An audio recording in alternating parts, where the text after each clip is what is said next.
let me ask you this. So Yeah. it sounds like you kind of got out of, I guess, the more mainstream, larger process before the woke wave really hit the video game industry. Yeah, You've yeah. seen that build up. Like, what was your observation as that? Where were you when that kind of started to hit the industry? Yeah, I could see hints of it coming down. I could see the corporations and the publishers just beginning to try and control the message of the games.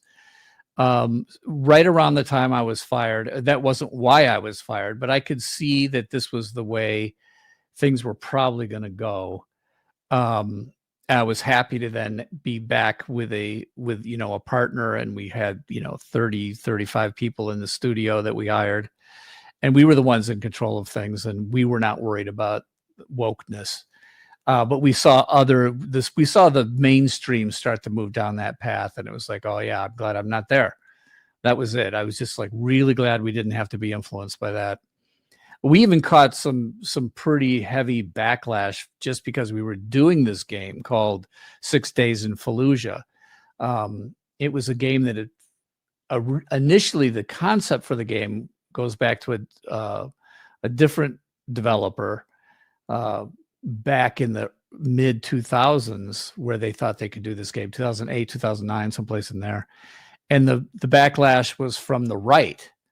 And the right was like, how can you do a game when people died? How can you make a game out of a war where people died?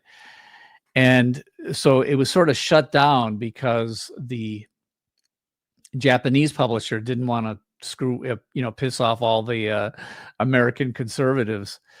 We picked it up, in 2015, 2016, with the guy who still owned the intellectual property. And we had all these Marines that had been interviewed, and we interviewed them again. And it's like they want to tell this story, and they feel like the best way to tell the story of what they went through is through a game. I mean, these are guys who, while they were in Fallujah in 2004, were playing Halo.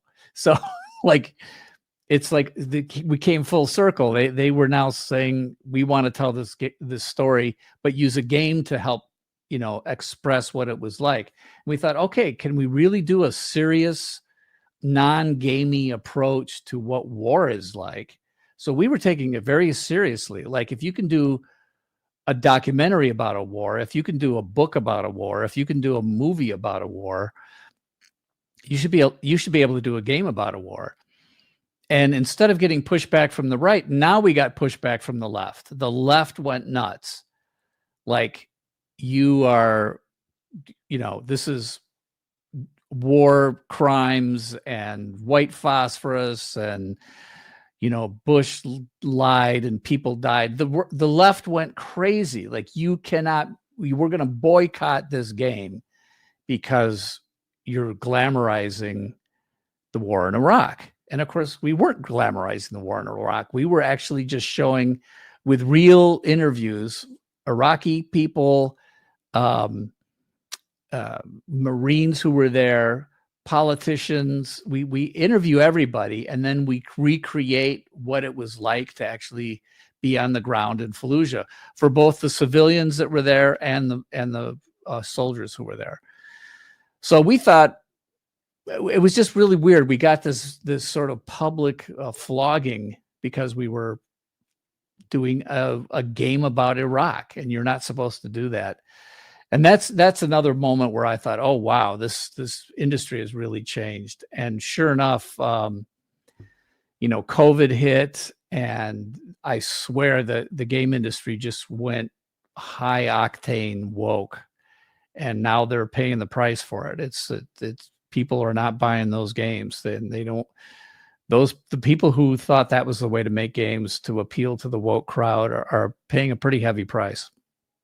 Well, let me ask you that, because I think a lot of conservatives get confused because they'll look at a company like Bud Light, or they'll look at the video games industry, and they say to themselves, well, everything I've been taught is that corporations respond to incentives and all they care about is profit. And at the end of the day, they're going to just do whatever makes them more money. And then you see these companies just become seized by this ideology, and they're making decisions that any idiot, is going to look at it and be like, yeah, I think if you slap a trans guy on the side of a beer can, you might anger a bunch of guys in the Midwest who are drinking Bud Light, at the bar.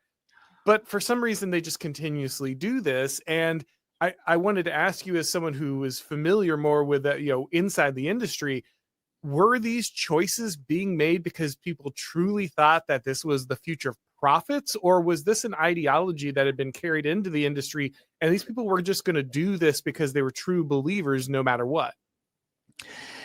That's, that would be great to try to figure out where this came from. I see it as a cancer that grew inside the entertainment industry, inside, mainstream media. It was happening.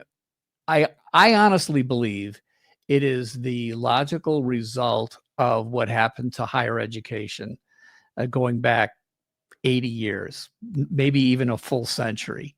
When progressivism started to infect, there were people who were smart enough to know that if you can get that into the university systems, if you can start training people who believe that a college degree is the be all end all, and you train them and inculcate them and indoctrinate them into these progressive ideologies, of course, eventually all those people are going to start going out into society, getting entry-level jobs, rising up, and then they're influencing, not based on what you just said, which is, hey, our stock price is going down, or our profits are going down, or like the incentive system stops being as important as this ideological purity. And I think it really comes from people who have this ideology first. They're not actual capitalists, but they got into these companies, whether it's the media or entertainment or games. I don't know why games seems to sort of lead the way. Maybe it's because gamers just, as a consumer, see it when they're being preached at, and when there's an agenda behind their games, the gamers are just like, wait, no, forget that. We don't want that. So Gamergate, the first Gamergate happened over a decade ago, and it was essentially around the beginning of wokeness infecting game development. But it kept happening, and I think it got worse. And now there's sort of Gamergate 2. And I think a lot of the younger conservatives like yourself, who I consider to be one of the younger ones, even though you're not that young. You're not 40 yet, though. That's the point, right? Oh, I am. Oh, are you 40 now? Yeah, no, I'm 41. Yeah. Oh, 41. Okay. All right. Well, still pretty young. But you represent a bunch of people who also cross over with these gamers who were like hardcore gamers, and they really liked the way these games used to be, and they were fun and they were interesting. They didn't preach at you. These are guys who had checked out of, like, they stopped going to movies anyway, or they stopped watching television anyway, because there was so much wokeness infecting all of those mediums. But like once they started touching the games, they're like, that was like where the line is drawn. You shall not pass. You will go no further.